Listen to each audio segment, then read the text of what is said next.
Sean todas y todos bienvenidos nuevamente a este espacio que se llama La Conversa de Fin de Semana. Mi nombre es Omar Orlando Tovar. Estoy muy complacido de estar aquí nuevamente con ustedes para entablar con ustedes esta conversa virtual acerca de los temas que han generado opinión pública en lo local, lo regional, lo nacional o lo internacional. El tema de hoy lo hemos planteado a manera de una pregunta, de regreso a la normalidad.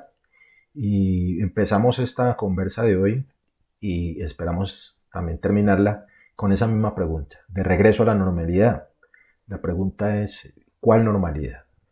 ¿La normalidad previa a la pandemia o la normalidad impuesta dentro de esta pandemia? Esa es la pregunta que nosotros queremos plantear, pero que tenemos que empezar a auscultarla desde el contexto en el cual surge esta pregunta. ¿Y cuál es el contexto? El contexto social, el contexto político, económico e institucional de Colombia en este marco particular de la crisis sanitaria, la crisis económica y recientemente la crisis política por la que hemos estado atravesando durante el año y medio reciente. Entonces, en ese marco especial de nuestra sociedad colombiana es donde queremos plantear este análisis del día de hoy. Recordarles que en el intermedio de que no nos veamos, nos veamos en el video, también nos podemos encontrar en nuestras redes, que ya las vamos a poner a circular aquí abajito donde las estén viendo. Ahorita finalizando la conversa también vamos a colocar una página donde nos podemos ver. En primer lugar, hay que mirar los tres marcos sobre los cuales yo les planteaba que hiciéramos este análisis. Primero, el marco social. La crisis sanitaria ocasionada por la pandemia del COVID-19, que durante más de un año nos ha venido azotando, no solamente a nosotros los colombianos, sino a todo el mundo, en términos generales, ha desnudado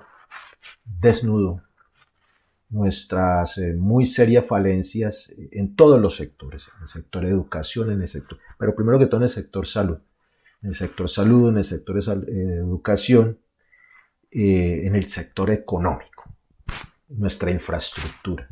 Esta pandemia nos permitió darnos cuenta de primera mano la grande y profunda crisis que ya veníamos atravesando nosotros los colombianos desde hace mucho tiempo, sino que por obra y gracia de esa especie de realidad virtual, de ese milagro económico que nos venían mostrando, no nos habíamos dado cuenta de eso. A pesar de que los signos, las señales de esa crisis ya se venían presentando antes de la ocurrencia de la pandemia. Aquí en este espacio ya lo hemos venido reseñando de manera constante. El punto central es que la pandemia nos desnudó, nos hizo ver cómo es nuestra sociedad de verdad.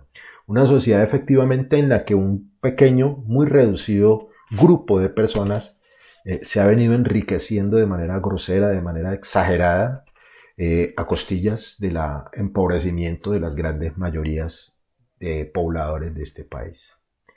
El 1, máximo el 5% de los pobladores de este país son dueños de más del 60% de la riqueza de este país. El 99-95% restante apenas nos tendremos que repartir el 40% o si ahora apenas el 45% de toda la riqueza de este país. Lo que nos muestra a las claras una inequidad grosera, inequidad abusiva, y que no es la percepción de nosotros quienes nos hemos declarado una oposición a este gobierno, sino que es una realidad reflejada en las cifras y que en los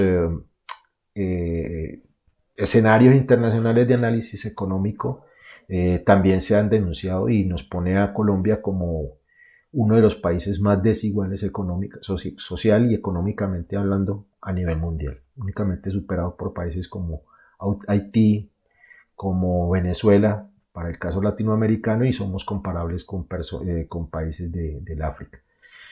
Entonces, ese es el resultado de la crisis económica que hemos venido asumiendo durante los últimos 20 o 30 años, que coinciden con el predominio en el gobierno nacional del derechista gobierno de Álvaro Uribe Vélez, en lo que hemos conocido como el uribismo. Esta pandemia nos desnudó eso. También nos desnudó la corrupción reflejada en la falta de infraestructura. Pero todo esto había sido, digo, escondido detrás de una realidad virtual a partir de una muy exitosa campaña de publicidad, una estrategia comunicacional muy bien organizada y muy bien montada por las élites políticas y económicas de este país, soportada y difundida a través de sus propios medios de comunicación privada, que tienen asiento en la capital de Colombia, en Bogotá.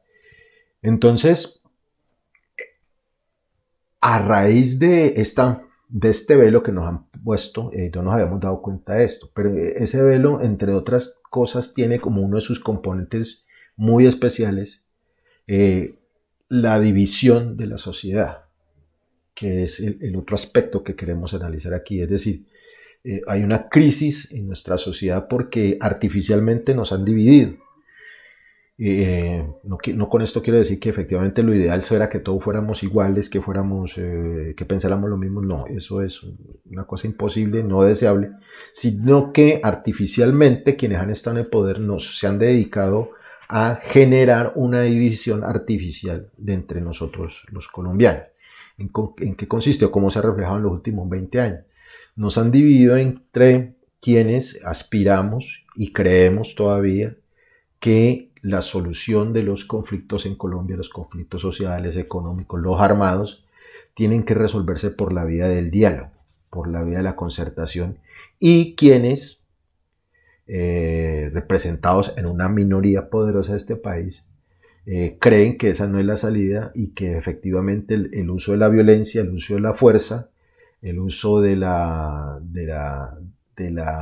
desconocimiento del otro, por vía de la imposición, es la salida a los problemas, la mano fuerte y el corazón blando. Nos han hecho creer que toda la sociedad está dividida en esas dos tendencias, lo cual no es cierto. Sin embargo, esta campaña, esta estrategia comunicacional ha tenido los efectos suficientes para que en el campo político, que es el otro aspecto que queremos analizar, esa división efectivamente se vea reflejada en los guarismos electorales, es decir, en las elecciones. Y de forma tal que en las dos últimas elecciones el resultado, por lo menos el más significativo, que es el de las elecciones presidenciales, hemos visto que los electores, que no son las mayorías de este país, eso hay que hacer claridad, los electores quienes eligen en este país no son las grandes mayorías, hay mucha gente que se abstiene de votar y otra gente que no puede votar, que eso sí son las mayorías, no están reflejados ahí. Entre quienes votan efectivamente hay una división, entre quienes creen que efectivamente este modelo económico social del capitalismo salvaje que ha enriquecido a unos poquitos en desmedro del empobrecimiento de las mayorías y de que es por la fuerza y por la violencia como se sostienen los problemas, han elegido durante los últimos 20 años quien nos ha regido nuestros destinos y quienes, por el otro lado, efectivamente creemos que este modelo es inequitativo, es excluyente y es empobrecedor, y además de que es inhumano y que no creemos en las salidas violentas a los conflictos. Esta tensión entre estos dos sectores de electores todos los días es exacerbado a través de los grandes medios de comunicación. De hecho, ellos bautizaron a esta exacerbación como la polarización. Entonces, en esa polarización nos mantienen. La pandemia les ha servido a ellos también para efectivamente tratar de seguir tapando con un velo, con el velo de la virtualidad de los medios de comunicación afines al sistema. ¿Tapar qué? Tapar la ineficiencia, la corrupción, la delincuencia que se encuentra tras estos gobiernos y que efectivamente durante esta pandemia y en lo que va corrido de este tiempo han empujado a muchas personas, cientos, millones de personas a niveles de pobreza mucho más graves que los que habían antes de la pandemia. Sin con esto querer decir que antes de la pandemia no existieran y que esa no era la tendencia, sino que a raíz de la crisis sanitaria, la crisis económica de la pandemia, esto se exacerbó, esto se exageró, esto se disparó. La ineficiencia en el manejo de la crisis sanitaria y la ineficiencia en la crisis económica ha creado una una inmensa mayoría de personas afectadas económicamente. ¿Cómo se reflejó esto? Se reflejó en el estallido social o los estallidos sociales que desde el 2018-2017 han venido sucediendo y que efectivamente tuvieron una gran explosión a partir del pasado 28 de abril de este año. Entonces, toda esta crisis sanitaria, económica, política, institucional que estamos padeciendo los colombianos, no es otra cosa sino el reflejo de 200 años de malos gobiernos de este país. Sin embargo, las expresiones de descontento en las redes sociales, en las calles, carreteras de este país, ha encendido todas las alarmas del establecimiento y también de la sociedad, del conjunto de la sociedad. Pero estas alarmas han sido mal tramitadas por parte del gobierno del señor Iván Duque y en términos generales de todo su equipo de trabajo, a punto tal que ya organismos internacionales han tenido que llamar la atención a este gobierno por los excesos en el mal manejo de la protesta social, los abusos de autoridad, la violencia excesiva, los asesinatos, la falta de explicación de las desapariciones y una serie de hechos escabrosos, todos ellos, que han teñido de sangre estas expresiones de protesta social. Este gobierno no ha sabido responder acertadamente el manejo de la crisis, todo lo contrario, se ha encocado en una especie de autismo gubernamental para esperar que por cansancio o por desespero el problema se resuelva por sí solo. Lo cual no solamente muestra su irresponsabilidad, sino una muy mala intención de agravar los problemas o dejar que los problemas no se solucionen de forma tal que esperan los miembros del uribismo que entre este desespero, en esta exacerbación de la polarización por parte de su estrategia publicitaria, el pueblo colombiano tome la salida desesperada de clamar nuevamente las vías de hecho y un mando fuerte al timón de este país. Desafortunadamente para ellos, esta percepción no es compartida por las grandes mayorías. Así lo vienen reflejando los sondeos de opinión en los que este gobierno y el uribismo y el mismo jefe natural del uribismo, el ex senador Álvaro Uribe Vélez, vienen de capa caída en las encuestas, en la apreciación de la opinión pública, lo mismo que sus círculos cercanos. En tanto que, si bien es cierto, en esta última semana los niveles de aceptación de la protesta y de las movilizaciones ha decaído un poquitico, todavía tienen unos guarismos muy altos en relación con todo el tiempo que ha transcurrido. Entonces, miren ustedes cómo el mal manejo de la crisis sanitaria, el mal manejo de la crisis económica que desnudó pues todas nuestras falencias y el mal manejo de la crisis social tienen en contra de las cuerdas a este gobierno. Sin embargo, ha sabido capotear esta especie de encerramiento que le han hecho las protestas sociales. ¿En qué sentido? En que ha afinado su maquinaria política y más allá de todavía de tener el control de los entes, valga la redundancia, de los entes de control, Fiscalía, Procuraduría, Contraloría y Defensoría del Pueblo, durante estos últimos días vimos cómo con un golpe de mano aseguró nuevamente sus mayorías en el Congreso para tramitar algunos proyectos de ley que necesitaban urgencia y para engavetar otros proyectos de ley que no eran de su cuño, no eran de su autoría y que no eran muy convenientes en este momento. Y de paso, dejar claro que estas mayorías van a funcionar en la próxima legislatura que empieza el próximo 20 de julio. con el objetivo último de asegurar toda la maquinaria, todos los engranajes, de forma que el camino a las próximas elecciones de Congreso y de Presidencia no sea tan escabroso, no sea tan dificultoso como se ve en este momento para la derecha colombiana. Entonces, vamos llegando a la otra parte del análisis. Es ese futuro mediato. ¿Cuál es el futuro mediato que tenemos nosotros aquí en Colombia? El fin de este gobierno y el mecanismo de elección del próximo gobierno que va a suceder el próximo año 2022, cuando vamos a elegir Congreso de la República, representante de la Cámara y senadores, y también vamos a elegir la fórmula presidente y vicepresidente para los próximos 4 años. Es en ese escenario, efectivamente, en donde está centrada la atención tanto del gobierno actual y de los grupos aliados a este gobierno y de las grandes mayorías indignadas, enojadas y que se han expresado en la protesta social durante estos últimos 45 días.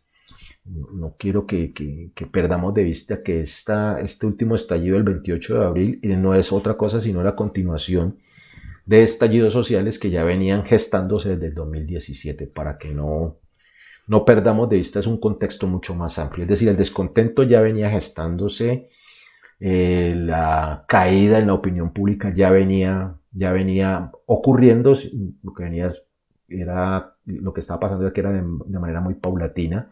La picada ha sido a partir del 28 de abril, pues por todo el mal manejo que la fuerza pública, por órdenes de este gobierno, le ha dado a la protesta social. ¿Qué podemos esperar en el campo político electoral? El realindependiamiento de las fuerzas de derecha de este país, efectivamente ya lo vimos, cómo accionaron en el Congreso.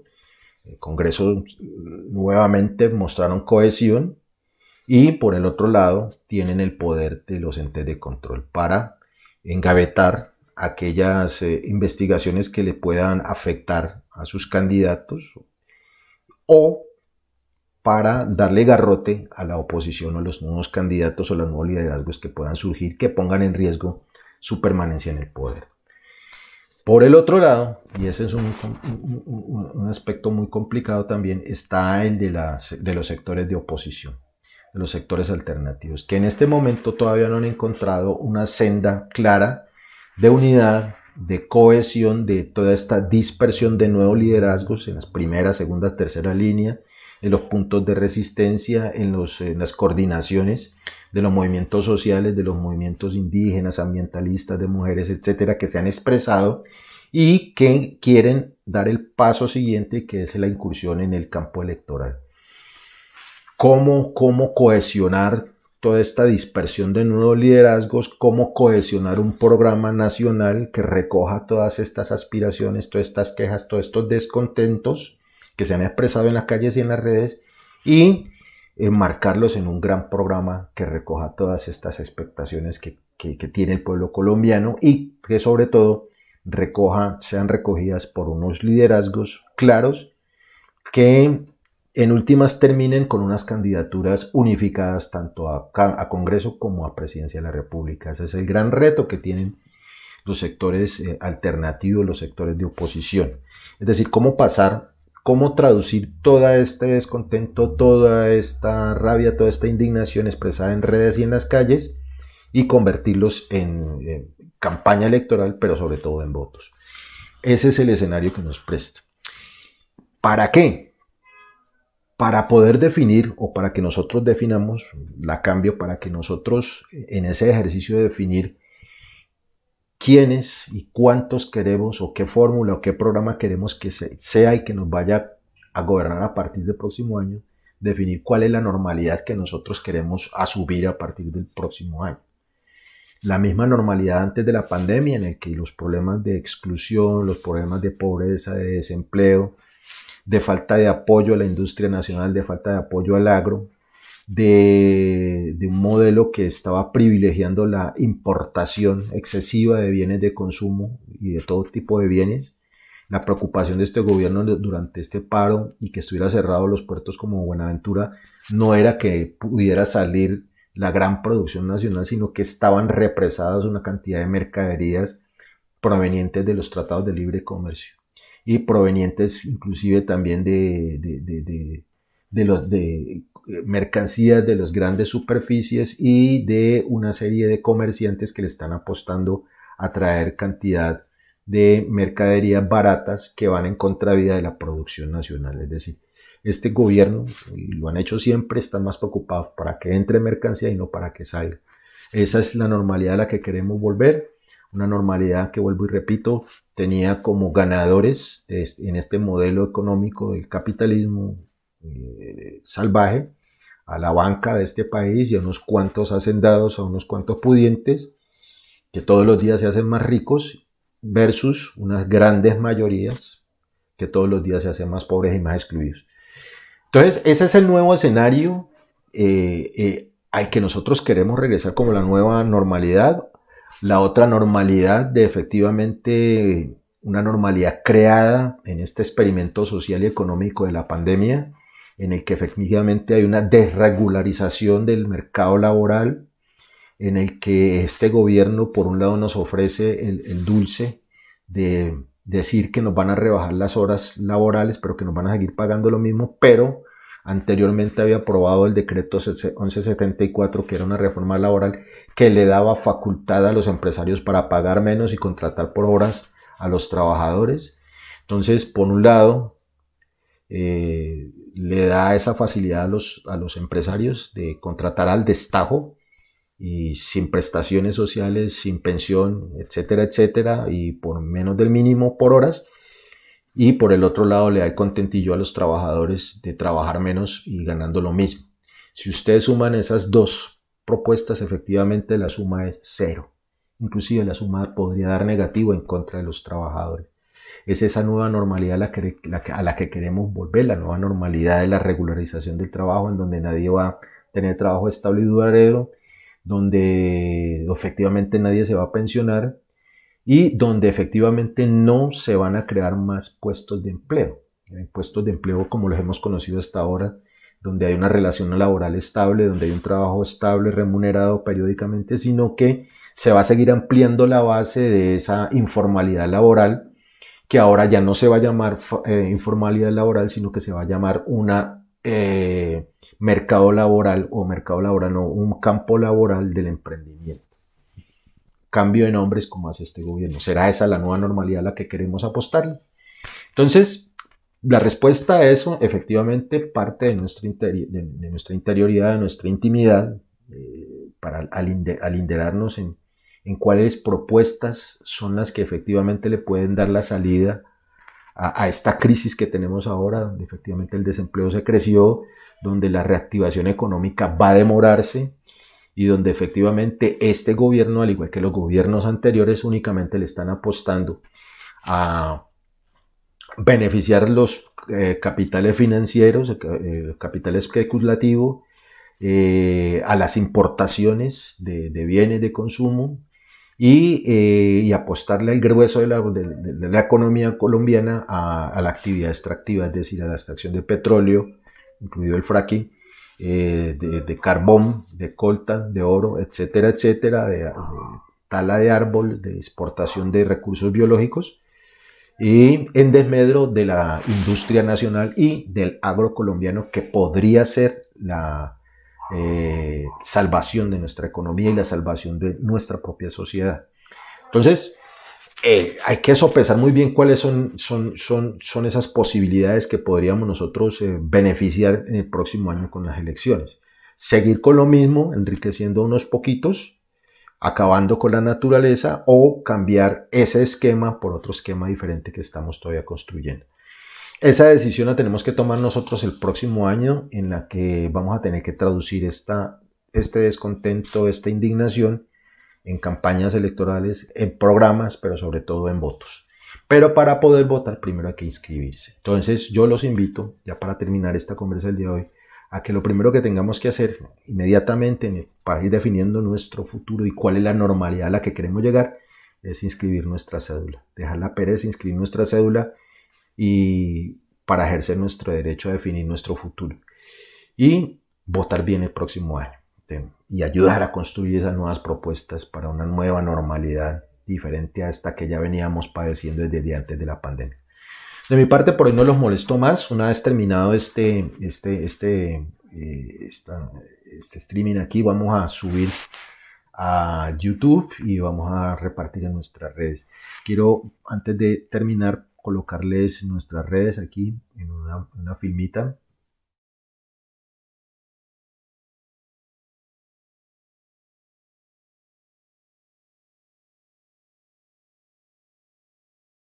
Recordarles que efectivamente nos pueden seguir en Facebook, en nuestra página, en nuestra fanpage, La Conversa Fin de Semana, nuestro nuevo canal de YouTube, La Conversa Fin de Semana, nuestra cuenta de Twitter, @La Conversa Fin de 1, terminada en la letra de número 1. Y muchas gracias de paso a todas las personas que han venido visitando y han incrementado el número de visitas, son muy amables, a nuestro blog, que lo pueden encontrar en www.laconversafindesemana.blogspot.com. Vamos a seguir alimentándolo y para que ustedes nos puedan seguir en esta red y puedan tener algo que leer y para que lo hagan con detenimiento. De mi parte no es nada más, invitarlos a que nos volvamos a poner en contacto en esta conversa de fin de semana. Pásenla bien, cuídense mucho.